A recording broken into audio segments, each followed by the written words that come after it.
जी बिस्मिल्लाहिर्रहमानिर्रहीम। आज का जो लेक्चर है वो लेक्चर नंबर 7 है और इसमें मैं यूनिट नंबर 7 के मतलब आपको 9th फिजिक्स के मतलब बताऊंगा। मैंने पहले 6 लेक्चर्स के अंदर 6 चैप्टर्स की प्रिपरेशन जो है वो आपको बोर्ड एग्ज़ाम के मुताबिक करवा दी है। अगर आप उस तरह से उसको मतलब प्रिपेयर कर लेते हैं तो आप जो है वो आसानी से जो है वो 60/60 नंबर जो है वो गेन कर सकते हैं। और ये आपके लिए बड़ी मतलब हेल्पिंग आपके लिए होगा कि आप 5 घंटों के अंदर, तकरीबन 5 घंटों के अंदर जो है पूरी 9th क्लास की फ़िज़िक्स जो है वो अच्छे तरीके से जो है वो उसको तैयार कर सकते हैं। आपको पता चल जाएगा कि आपने कौन कौन सी चीज़ें कैसे कैसे तैयार करनी है और वो आप जो है वो मैक्सिमम नंबर गेन करने के लिए वो आपके लिए जो है वो मददगार साबित होंगी। अच्छा, ये यूनिट नंबर 7 के मतलब मैं बता दूं, सबसे पहले तो ये इस चैप्टर में से 11 नंबर का पेपर आपका बनना है। एक एमसीक्यूज बनेगा, 3 शॉर्ट सवाल बनेंगे और एक लॉन्ग सवाल बनेगा। लॉन्ग सवाल थ्योरेटिकल और न्यूमेरिकल दोनों हो सकते हैं, तो इसलिए आपने थ्योरेटिकल और न्यूमेरिकल दोनों करने हैं। अच्छा, ये चैप्टर्स की हेडिंग के ऊपर बात करें तो ये चैप्टर का नाम है प्रॉपर्टीज़ ऑफ मैटर। और फिज़िक्स के अंदर हम दो बेसिक चीज़ों के मतलब पढ़ते हैं, एक एनर्जी होती है और दूसरे नंबर पर मैटर, और इनका आपस में इंटर कन्वर्जन भी पढ़ते हैं कि कैसे मैटर एनर्जी में कन्वर्ट होता है और एनर्जी जो है वो मैटर में कन्वर्ट हो जाती है। तो ये जो है ये बेसिकली इस चैप्टर का थीम है, प्रॉपर्टीज़ ऑफ मैटर। पहले नंबर पे तो मैटर है, anything that carries weight and occupy space is called matter. ठीक है, इसकी 4 स्टेट्स हैं। Number 1 solid, liquid, gas and plasma. इन चारों मटेरियल्स की हमने प्रॉपर्टीज़ देखनी है। मैं फॉर एग्जांपल आपको मेन बता देता हूँ। जैसे 5 प्रॉपर्टीज़ मैं आपको बताता हूँ। जैसे फर्स्ट नंबर पे प्रॉपर्टी नंबर 1 है डेंसिटी ऑफ मैटर। मुख्तलिफ जो मैटर्स हैं, सॉलिड, लिक्विड या गैस मटेरियल्स हैं, उनकी डेंसिटीज़ होती हैं और मखसूस डेंसिटीज़ होती हैं। फॉर एग्जांपल मैं आपको कहता हूँ कि आप ऑयल की डेंसिटी लें, आप वाटर की डेंसिटी लें, आप आइस की डेंसिटी लें, आप हनी की डेंसिटी लें, तो इन चारों की मखसूस डेंसिटीज़ हैं अलग-अलग से। तो एक क्या है, प्रॉपर्टी है मैटर की। ठीक, दूसरे नंबर पे एक प्रॉपर्टी हम देखेंगे प्रेशर के मतलब। जो लिक्विड चीज़ें हैं वो प्रेशर एक्सर्ट करती हैं, गैसेस जो हैं वो प्रेशर एक्सर्ट करती हैं। तो प्रेशर क्या है, फोर्स पर यूनिट एरिया, और डेंसिटी क्या है, मास पर यूनिट वॉल्यूम। ठीक है, वो डेंसिटी होती है और फोर्स पर यूनिट एरिया जो है वो प्रेशर बन जाता है।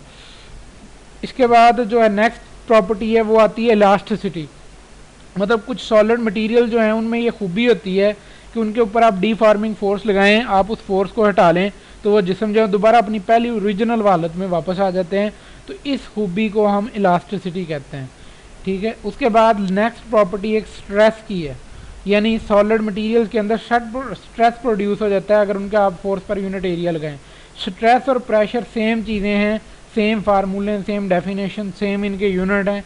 फ़र्क सिर्फ इतना है कि जो लिक्विड चीज़ें होती हैं उनमें प्रेशर होता है और जो सॉलिड चीज़ें होती हैं उनमें स्ट्रेस होती है। उसके बाद स्ट्रेन है।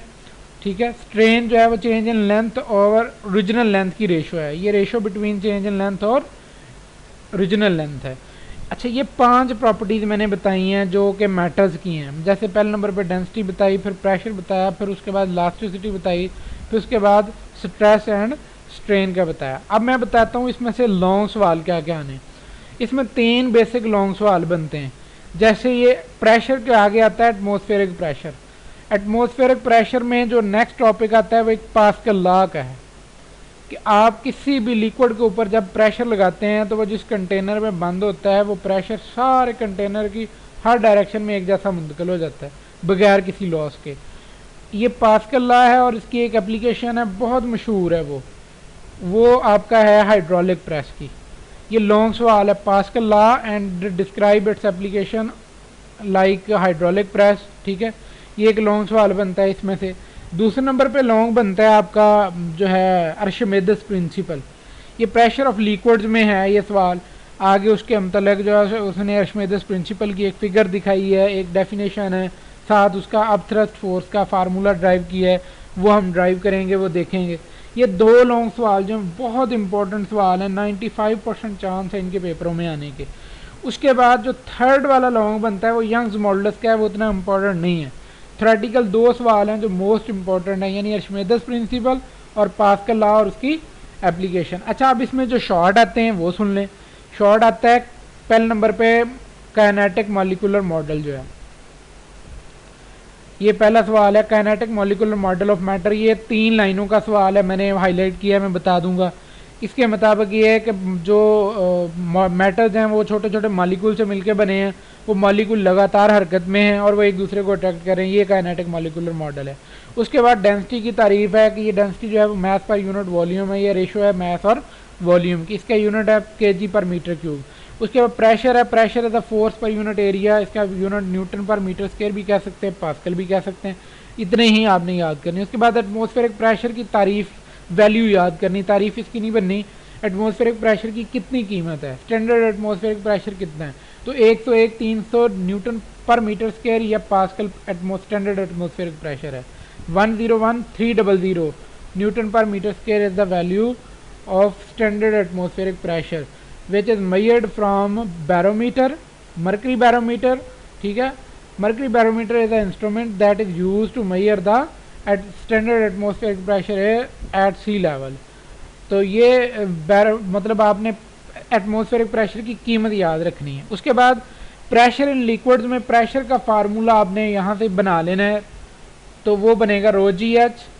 सिर्फ वो फार्मूला नेक्स्ट ड्राइव होने के लिए आप थ्रस्ट में वो जो है वो एक अर्शमेदस प्रिंसिपल आता है, अर्शमेदस प्रिंसिपल में वो फार्मूला प्रेशर इन लिक्विड वाला लगा के आप थ्रस्ट फोर्स के मतलब आपने बताना है। तो मतलब ये पहले अगर ये फार्मूला आपको ड्राइव किया पता होगा, फिर आप थ्रस्ट वाला या अर्शमेदस वाला जो लॉन्ग सवाल है वो आसानी से अटैम्प्ट कर सकेंगे। उसके बाद प्रिंसिपल ऑफ फ्लोटेशन शॉर्ट सवाल है, बहुत इंपॉर्टेंट है, पेपर में आता है। इसके ऊपर मतलब वैसे इसकी भी एप्लीकेशन हैं, शिप्स हैं, सबमरीन्स हैं जो हैं वो प्रिंसिपल ऑफ फ्लोटेशन पे होती हैं। इलास्टिसिटी मुख्तर सवाल है, शॉर्ट सवाल है, बहुत इंपॉर्टेंट शॉर्ट सवाल है। स्ट्रेस की डेफिनेशन शॉर्ट में बहुत इंपॉर्टेंट है, स्ट्रेन की डेफिनेशन शॉर्ट में बहुत इंपॉर्टेंट है। और स्ट्रेस और स्ट्रेन आपस में डायरेक्टली जो है वो लिंक्ड होते हैं, स्ट्रेस बढ़ेगी स्ट्रेन बढ़ेगी, तो इसको हुक लॉ कहते हैं, हुक्स लॉ, तो वो भी शॉर्ट में बहुत इंपॉर्टेंट है। और उसके बाद स्ट्रेस और स्ट्रेन की निस्बत को या रेशो को यंग्स मॉडुलस कहते हैं, वो लॉन्ग में और शॉर्ट में दोनों में इंपॉर्टेंट है।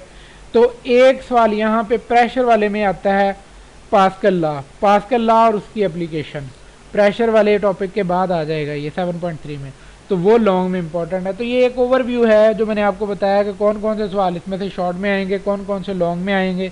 अब बढ़ते हैं नेक्स्ट टॉपिक की, मतलब इसकी डिटेल की तरफ, और मैं आपको बताता हूँ कि कैसे कैसे आपने टू दी पॉइंट वो अल्फाज वो लाइनें याद करनी है जो कम से कम होंगी, ताकि आपको आसानी रहे, आपको जो है वो सहूलत मिले, आप उसे आसानी से याद कर सकें। उससे पहले नेक्स्ट बढ़ने से पहले मेरी आपसे दरख्वास्त है कि आप मेरे चैनल को जो है वो सब्सक्राइब कर लें, वीडियोज़ को लाइक कर लें और शेयर कर दें इनको, ताकि किसी और का भी जो है वो फ़ायदा हो सके। और ये जो है हमें हमेशा इंसानों के लिए जो है वो फैसिलिटेटर का काम करना चाहिए। अभी आप ये ईद से एक दिन पहले की बात ही है, आपने देखा है कि मतलब ये जहाज़ का एक वाक़या हुआ है जिसमें 99 लोग जो हैं वो सवार थे, उनमें से सिर्फ 2 लोग बचे हैं। उनकी को पता नहीं है अल्लाह पाक को कौन सी ऐसी नेकी पसंद आई होगी जिनकी वजह से अल्लाह पाक ने उनको मौत के मुंह से निकाल के दोबारा ज़िंदगी अता कर दी है। ठीक है, तो हमें जो है वो हर वक्त किसी न किसी मतलब नेक काम की जो है वो नीयत करनी चाहिए, नेक काम करने की कोशिश करनी चाहिए जिससे किसी का फ़ायदा हो सके, जिससे किसी को सहूलत मिल सके। तो आप इस चैनल को सब्सक्राइब करें, इसको जो है वो शेयर कर दें, इससे भी किसी न किसी को फ़ायदा होगा।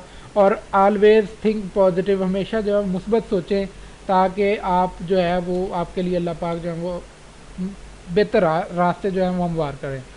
उसके बाद नेक्स्ट हम बढ़ते हैं अपने टॉपिक की तरफ, और मैं आपको बताता हूँ कि क्या क्या याद करना है आपने। सबसे पहले काइनेटिक मॉलिक्यूलर मॉडल है, तो यहाँ से आपने ये वाली जो चीज़ें हैं वो याद करनी है। ये इसमें तो 3 पॉइंट्स बनते हैं, मैटर, ठीक है, तो ये वाले आपने 3 पॉइंट याद कर लेने हैं। Matter is made up of particles called molecule, the molecule remains in continuous motion, molecule attract each other. इसमें आपने काइनेटिक मॉलिक्यूलर मॉडल में ये लिख देना है। और उसके बाद solid, liquid, gas and plasma का फ़र्क आपको पता हो। सॉलिड में ये वाली यहाँ तक आप डेफिनेशन याद कर लें, इनाफ है। सॉलिड मटेरियल का फिक्स्ड शेप होती है और वॉल्यूम होता है, इसकी मिसाल मेटल, स्पून है, पेंसिल वगैरह है। उसके बाद लिक्विड जो है उसकी मैं आप में बता दें कि लिक्विड वाले जो पार्टिकल्स हैं उनमें डिस्टेंस जो है वो ज़्यादा होता है और इनकी कोई मखसूस शेप और वॉल्यूम नहीं होता। The distance between molecule of liquid are more than in solids. Attractive forces भी कमज़ोर होती हैं, इसकी फिगर आपके सामने ये है। उसके बाद गैसेस में जो है वो डिस्टेंस और ज़्यादा बढ़ जाता है, इसकी भी कोई मखसूस शक्ल और वॉल्यूम नहीं होती। ठीक है, वॉल्यूम नहीं होता। ये यहाँ से आप इतना याद कर लें। तो ये आपका जो है वो बन जाएगा गैसेस के मतलब। आपको जनरल थोड़ा सा इसका इल्म होना चाहिए कि आपके पास सॉलिड, ये मैटर दी हैं बेसिकली चारों चीज़ें, इनकी कितनी कितनी डेफिनेशन आपने याद करनी है। उसके बाद plasma fourth state of matter है, ठीक है। प्लाज्मा जो है इसको आयनिक स्टेट ऑफ मैटर भी कहते हैं, यानी ये गैस के बाद वाली स्टेट है। जब एक मैटर जो है वो आयनिक स्टेट में चला जाता है तो उसको प्लाज्मा का नाम देते हैं। उसके बाद डेंसिटी जो है वो बहुत इंपॉर्टेंट टॉपिक है, शॉर्ट में इसको आप देख लें। डेंसिटी जो है वो रेशो है बिटवीन मास एंड वॉल्यूम, इसका आप ये फार्मूला भी याद करेंगे, ठीक है। और ये डेफिनेशन आपको मैंने हाईलाइट कर दी है, ये आप अच्छी तरह याद करेंगे। और उसके बाद ये फार्मूला और लास्ट में इसका यूनिट है। ऐसा यूनिट जो है वो केजी पर मीटर क्यूब है। अगर मास का लें तो वो केजी होता है और वॉल्यूम का लें वो मीटर क्यूब होता है। केजी पर मीटर क्यूब इसका ऐसा यूनिट बन जाएगा। ये चीज़ें आपने याद कर लेनी है। उसके बाद डेंसिटी का फार्मूला है मास पर यूनिट वॉल्यूम, एक ही फार्मूले को याद रखें, उससे तीनों बन जाएंगे। तो उसके बाद नेक्स्ट जो सवाल है वो प्रेशर का है, बहुत इंपॉर्टेंट शॉर्ट सवाल है ये, जो लाजमी पेपर में आता है। मैं इसे हाईलाइट कर रहा हूँ, ये हेडिंग जो है वो आपने लाजमी याद करनी है। फोर्स पर यूनिट एरिया जो है कॉल्ड प्रेशर, ठीक है। फोर्स बटा एरिया, अगर हम किसी जगह पे फोर्स लगाते हैं यूनिट एरिया पे तो उसमें जो प्रेशर क्रिएट होता है। ये स्केलर क्वांटिटी है और इसका जो यूनिट है वो न्यूटन पर मीटर स्क्वायर या पास्कल है, ठीक है। ये इतना आपने याद कर लें, डेफिनेशन, फार्मूला और ये यूनिट इसका। उसके बाद एटमॉस्फेरिक प्रेशर की बात आ जाती है कि एटमॉस्फेरिक प्रेशर क्या है, कैसे जो है ये लगता है चीज़ों पे। तो एटमॉस्फेयर, पहले तो एटमॉस्फेयर की डेफिनेशन है कि ज़मीन के ऊपर जो हवाओं का गिलाफ है उसे एटमॉस्फेयर कहते हैं और ये लगातार एक प्रेशर एग्जर्ट करता है जिसे एटमॉस्फेरिक प्रेशर कहते हैं। इसकी एग्जांपल और इसकी एक्सपेरिमेंट से वजाहत मैं आपको बता देता हूँ। वैसे ये जनरल है, आप समझ लें, इसको याद करने की ज़रूरत नहीं है। एक आपने टीन का डिब्बा ले लेना है जिसमें घी होता है, वो उसकी मतलब जो दीवारें वो बिल्कुल हल्की सी होती हैं, उसको आग, उसके नीचे आग जला देनी है, उसे गर्म करना है। फिर उसके बाद आपने उसके ऊपर पानी डाल देना, आप देखेंगे कि उसकी शक्ल जो है वो बेढंगी सी हो जाती है, वो उसमें जो टेढ़ापन आ जाता है। उसकी वजह ये होती है कि जब वो गर्म हो रही थी उसकी चादरें, ये वाली साइड वाली बैरूनी, तो उसमें जो है वो मेल्ट मतलब फैलाव आ जाता है उनमें, और फैलाव होने के बाद जब उनके ऊपर पानी गिरता है ठंडी होती हैं और जैसी हवा का प्रेशर लगता है वो जिधर को ठंडी हो जाती हैं उधर को ही वो सेट हो जाती हैं, ठीक है, हवा के प्रेशर की वजह से। और वो मतलब इससे साबित होता है कि ये इसका टेढ़ा होना ये साबित करता है कि हवा ने प्रेशर लगाया जिसकी वजह से वो टेढ़ी मेढ़ी हो जाती पानी के पड़ते ही। अगर हवा प्रेशर नहीं लगाती, पानी उसको गर्म चीज़ को वैसे ही ठंडा कर देता, तो जो एटमॉस्फेरिक प्रेशर है वो एग्जिस्ट ना करता अगर वो वैसे ही रहता। अब ये टेढ़ा मेढ़ा हो जाता है इसकी वजह से कि हवा का प्रेशर लगा जिसकी वजह से वो ठंडा होते ही साथ जो है वो टेढ़ा होना शुरू हो गया। उसके बाद मेजरिंग ऑफ एटमॉस्फेरिक प्रेशर है, ये आपने वैल्यू याद रखनी है जो कि बहुत इंपॉर्टेंट है और इसका मतलब याद रखना है कि किस इंस्ट्रूमेंट की मदद से ये इसको मेजर किया जाता है। सी लेवल पे आपके पास उसने लिखा हुआ है कि 101-300 पास्कल जो है वो एटमॉस्फेरिक प्रेशर की कीमत है और इसको मेजर करने के लिए बैरोमीटर को इस्तेमाल किया जाता है। यही इसमें इम्पोर्टेंट है जो आपने याद कर रखना है। और ये variation in atmospheric pressure general सी बात है कि जैसे जैसे आप ऊपर की तरफ हाइट की तरफ जाएंगे वैसे वैसे एटमॉस्फेरिक प्रेशर जो है वो वेरी करेगा, कम हो जाएगा, हवा का प्रेशर वैसे वैसे कम होगा। अच्छा, ये प्रेशर इन लिक्विड्स में आपने सिर्फ ये फार्मूला याद रखना है, मतलब आपने सिंपल से पहले ये वाला फार्मूला याद कर लेना है।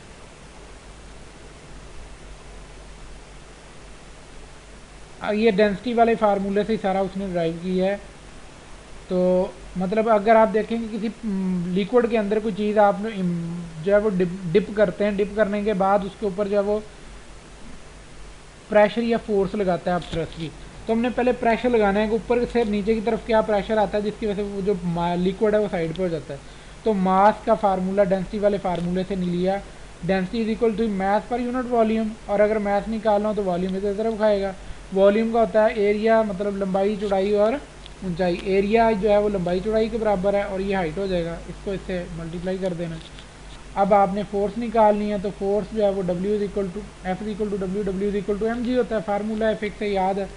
उसके बाद m की जगह पे आपने AH रो लगा दिया और ये G ऐसे ही आ जाएगा। प्रेशर निकालना हो जो ऊपर से नीचे की तरफ लगता है वो force per unit area, force की ये कीमत यहाँ पे लगाएंगे तो रो GH ये वाला जो है वो प्रेशर का फार्मूला बन जाएगा जो लिक्विड के ऊपर कोई भी जिस्म गिरते हुए लगाता है।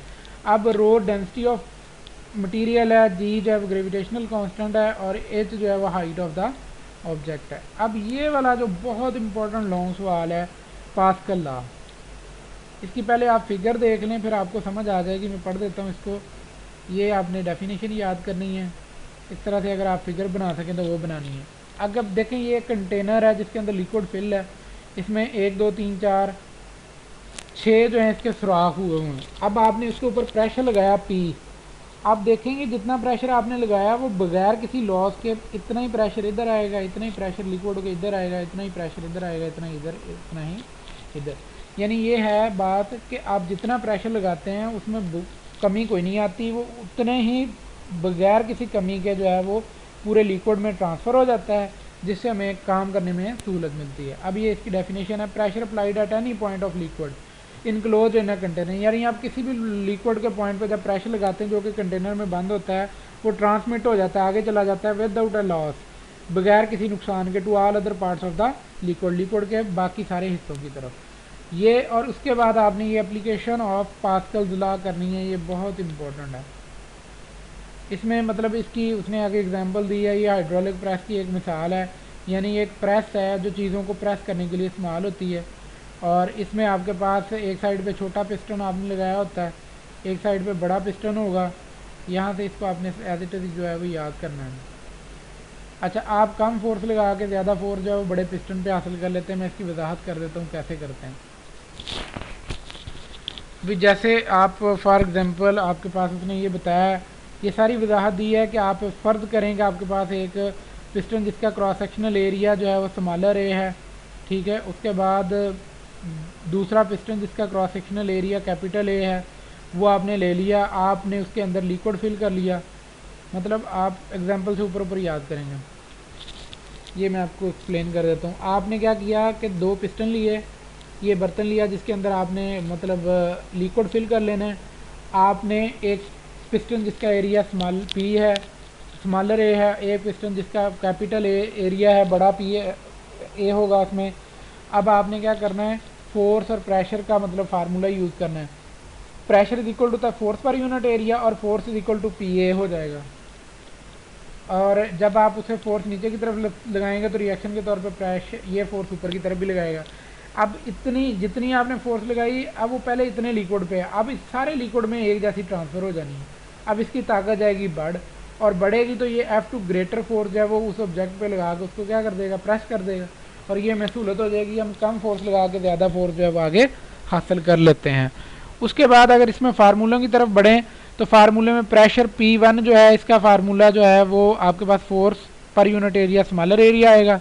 P2 जो यहाँ पे है वो F2 बटा कैपिटल ए आ जाएगा। इनको कंपेयर कर लिया क्योंकि प्रेशर तो सेम रहना है पास्कल लॉ के मुताबिक, तो आप लिखेंगे F2 बटा ए बराबर F1 बटा स्मॉलर ए। आप F2 यानी ग्रेटर फोर्स इस फार्मूले से निकाल सकते हैं। ये हाइड्रोलिक प्रेस की एक एप्लीकेशन है जो कि पास्कल लॉ को ओबे करती है। इसी तरह एक ब्रेकिंग सिस्टम की भी है, लेकिन वो इतनी इंपॉर्टेंट नहीं है, ज़्यादा इंपॉर्टेंट यही है।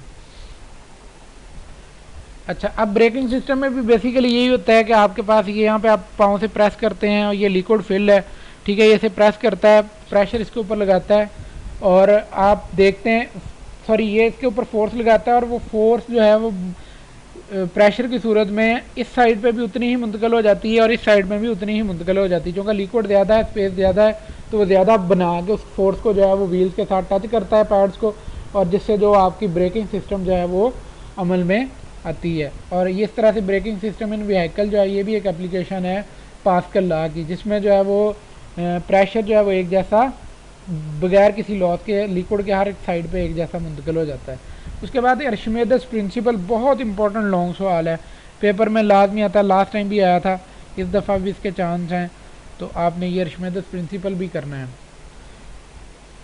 इसमें सबसे पहले आपने ये डेफिनेशन याद करनी है।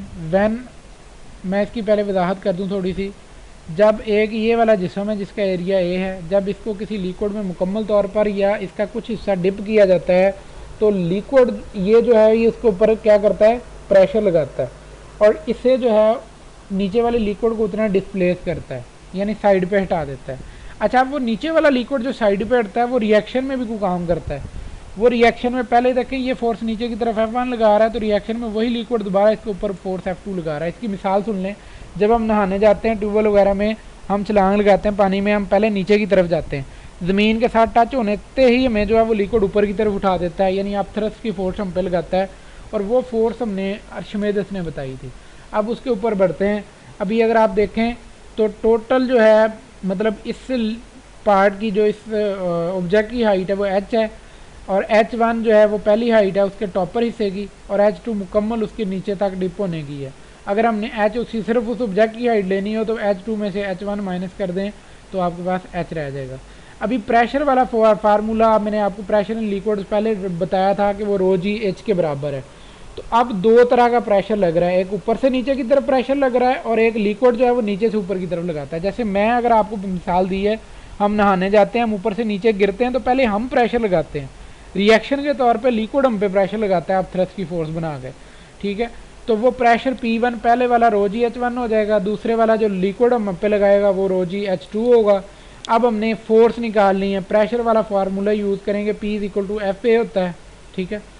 तो उसको ही हम लेंगे, P is equal to F बटा ए, और अगर एफ लेना हो तो P1 ए, यानी P1 की कीमत मेरे पास ए है, वो पुट कर ली रो जी H1 और ए वैसे ही आ जाएगा।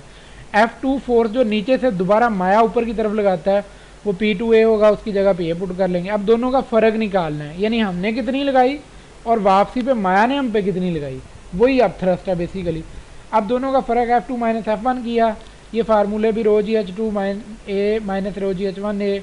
अब जो H2 माइनस H1 कर लिया, बाकी चीज़ें कामन हैं और फिक्स हैं।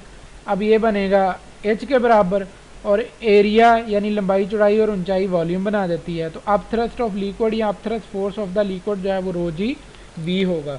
एक फोर्स हम उसके ऊपर लगाएंगे, एक जो है वो रो जी वी के बराबर फोर्स हम पे लगाएगा, जिसकी वजह से हम जो है वो ऊपर उठ जाएंगे। पहले हमारी फोर्स ग्रेटर होगी, फिर उसकी अब थ्रस्ट की फोर्स हमसे ज़्यादा होगी, जिसकी बुनियाद पे वो क्या करेगा, हमें ऊपर की तरफ उठा देगा। तो ये बहुत इंपॉर्टेंट है, जो प्रूफ करना है आपने यहाँ तक, ये सारा आपने एज इट इज़ जो है वो याद करना है। यहाँ से आपने कर लेना है, पहले डेफिनेशन करेंगे, कंसिडर करके आपने इसको लेके चलना है आगे, फिगर भी बनानी है, और आप इस तरह से यहाँ तक इसको जो है वो तैयार करेंगे। ये बहुत इंपॉर्टेंट लॉन्ग सवाल है और लाजमी पेपर में आता है। उसके बाद नेक्स्ट टॉपिक की तरफ बढ़ते हैं, तो यहाँ से इतना इम्पोर्टेंट नहीं है। उसके बाद ये प्रिंसिपल ऑफ फ्लोटेशन बहुत इंपॉर्टेंट है, यानी तैरने का असूल। ये भी आर्किमिडीज के असूल के ऊपर ही है बेसिकली, कि एक ऑब्जेक्ट जब वो किसी माया में आता है तो वो अपने वज़न के बराबर माया को जब वो डिस्प्लेस करवा देता है, जिसकी वजह से वो उसके ऊपर तैरता रहता है। फ्लोटिंग ऑब्जेक्ट डिस्प्लेस अ फ्लोड, यानी बहाव वाली चीज़ को फ्लोट कहते हैं। फ्लोट में दोनों चीज़ें आती हैं, माया और गैस, दोनों चीज़ें फ्लोट हैं। लिक्विड में सिर्फ माया ही होता है। A floating object displaces a fluid having weight equal to the weight of the object, यानी एक जो तैरने वाला जिसम अपने वजन के बराबर माया को क्या कर देता है, डिस्प्लेस करवा देता है और अपनी जगह बना लेता है। ये इतनी शॉर्ट में बहुत इंपॉर्टेंट शॉर्ट सवाल है, लाजमी आता है पेपर में। अगर लॉन्ग में इसका कुछ बनेगा, पहली तो बात है बनता नहीं है, लेकिन अगर बनता है तो ये यहाँ से आप देख लें कि शिफ्ट्स जो होती हैं वो भी इसी असूल के तहत काम करती हैं, ठीक है। और उसके बाद सबमरीन के ऊपर है,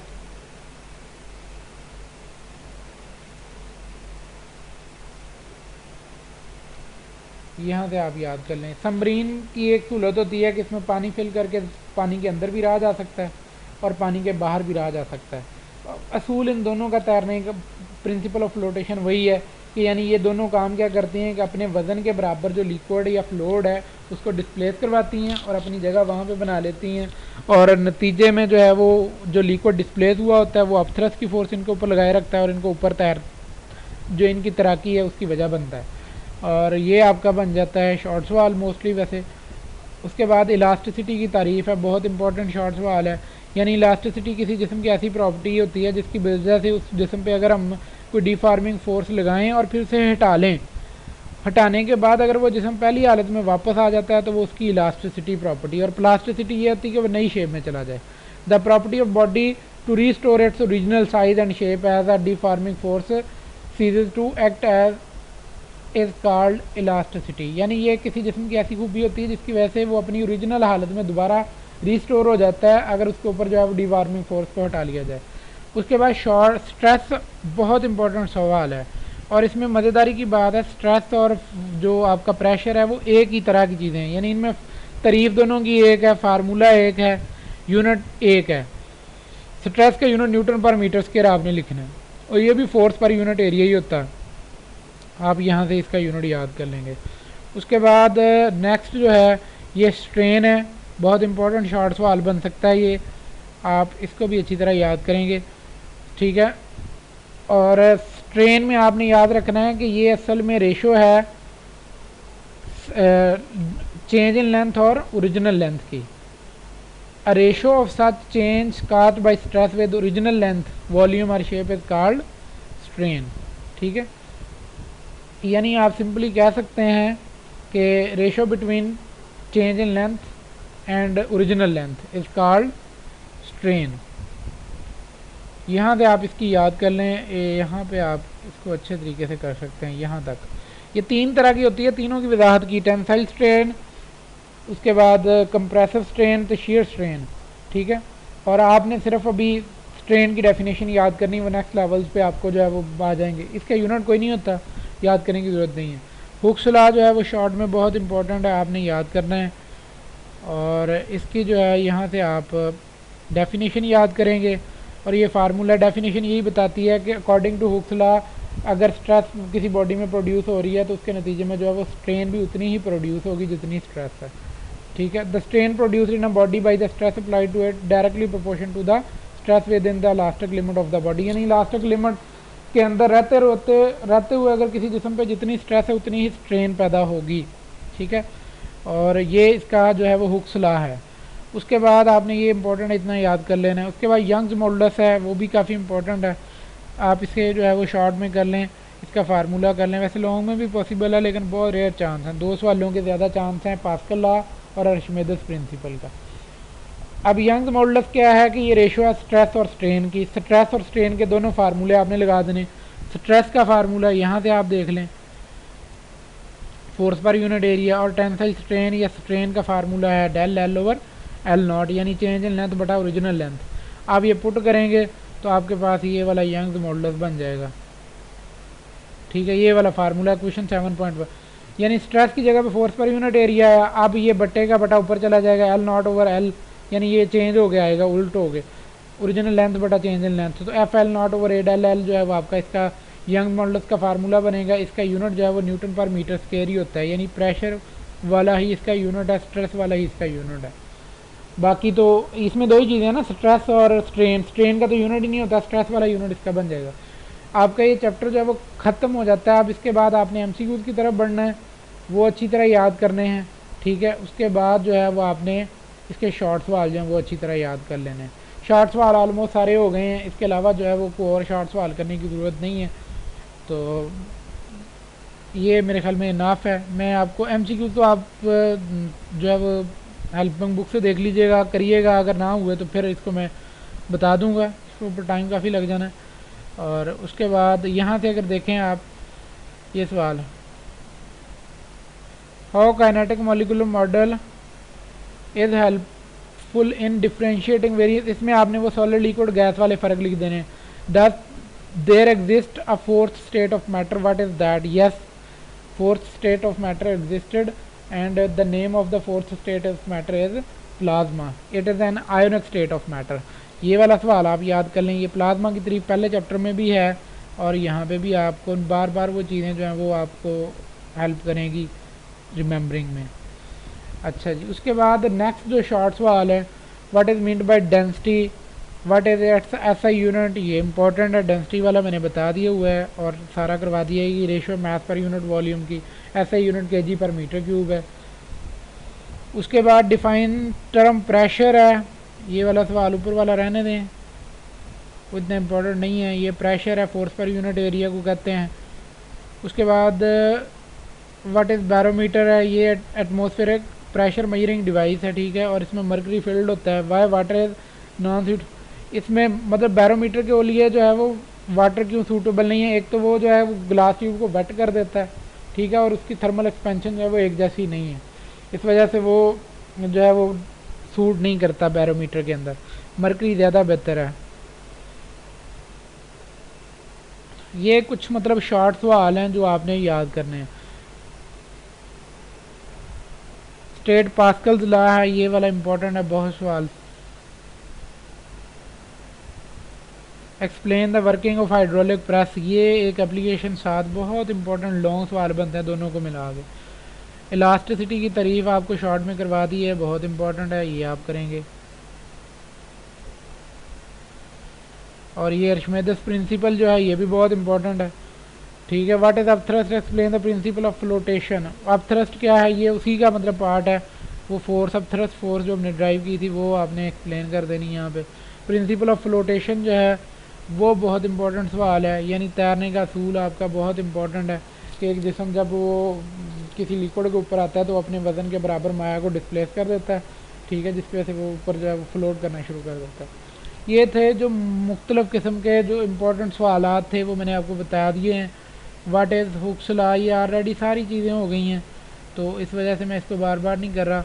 आपने इसको जो है वो अच्छी तरह तैयार कर लेना है। न्यूमेरिकल्स जो हैंगे इसके मैं वो नेक्स्ट इंशाल्लाह आपको 1-2 लेक्चर्स में, जो लास्ट वाले 2 लेक्चर्स होंगे उनमें मैं आपको करवा दूंगा। आज तक जो मैंने अभी तक मतलब करवाया वो 7 लेक्चर मैंने दिए हैं आपको, उनमें से कुछ जो हैं वो 15 मिनट के हैं, कुछ 25 मिनट के, 1-2 30 मिनट का भी है, 30 प्लस का भी। अच्छा, ये सारे लेक्चर्स टोटल 5 घंटे बनते हैं पूरी फिज़िक्स 9th क्लास की को। इट मीन्स ये कि अगर आप 5 घंटे दें इसको, और अगर आप अपनी जो अंडरस्टैंडिंग लेवल आपका अच्छा है और आप मतलब उसको तवज्जो से पढ़ते हैं और देखते हैं, समझते हैं, तो फिर आप 5 घंटों के अंदर आप ही इंशाल्लाह जो है वो 60/60 नंबर के लेने के काबिल बन जाएंगे। अगर आप मतलब अभी इनिशियल स्टेज पे हैं, अभी स्टार्ट कर रहे हैं तैयारी, तो आपको चाहिए कि उनको सर्कल कर लें, 5 घंटे दें उनको, पहले तो उनसे आप समझ लें, आहिस्ता आहिस्ता 5 के बजाय फिर आपको 15 घंटे लगा के उनको तैयार करना पड़ेगा, याद करना होगा आपको, तो फिर आप जो है वो 100% नंबर जो है वो गेन कर सकेंगे। और ये जो था ये आज तक के लिए मेरा टॉपिक था, यूनिट नंबर 7, लेक्चर नंबर 7। आपसे मेरी दरख्वास्त है, अगर आपको मेरी वीडियो जो है वो पसंद है, मतलब अच्छी लगती है, आपके लिए इन्फॉर्मेटिव है, तो आप मेहरबानी फरमा के इस चैनल को सब्सक्राइब करके, वीडियोस को लाइक करके शेयर कर दें, ताकि ये जो है वीडियोस किसी और के लिए भी जो है वो फ़ायदेमंद साबित हो सके। हमें हमेशा जो है वो इंसानियत की खिदमत करने वाला होना चाहिए, इंसानियत को जो है वो फैसिलिटेट करने वाला होना चाहिए। तो ये एक मेरी छोटी सी एफ़र्ट है, इससे मुझे मिलना कुछ नहीं है ऐसा कि मुझे यूट्यूब जो है वो पे करना शुरू कर देगी, लेकिन ये सिर्फ़ और सिर्फ मैंने एक मतलब एक तरह का रिकॉर्ड बनाया जो आम बंदे के लिए जो है वो मतलब हेल्पिंग हो, किसी बंदे की जिससे हेल्प हो सके, जिससे उसे समझ आ सके, जिससे वो अच्छे तरीके से जो है वो पढ़ सके। और मतलब यूट्यूब का लंबा प्रोसीजर है, बहुत ज़्यादा लंबा प्रोसीजर है, उसके लिए पता नहीं मैं ये इसको प्रॉपर मेंटेन करके चला पाऊँगा या नहीं, लेकिन जितनी देर ये रहेगा ये किसी न किसी को फ़ायदा देता रहेगा। तो इसलिए आपसे रिक्वेस्ट है कि आप इसे जो है वो शेयर कीजिएगा, सब्सक्राइब कीजिए चैनल को, और अपने दोस्तों को जो है रिकमेंड कीजिएगा। अपने जो यंगर्स हैं, अगर आप मतलब आप सीनियर हैं, यंगर्स को रिकमेंड कीजिएगा ताकि उनकी जो है वो किसी मतलब उनकी हेल्प हो सके। आज के लिए इतना ही है, दुआओं में याद रखिएगा, नेक तमन्नाएँ आपके लिए हैं। खुश रहें, खुश रखें, अल्लाह हाफ़िज़।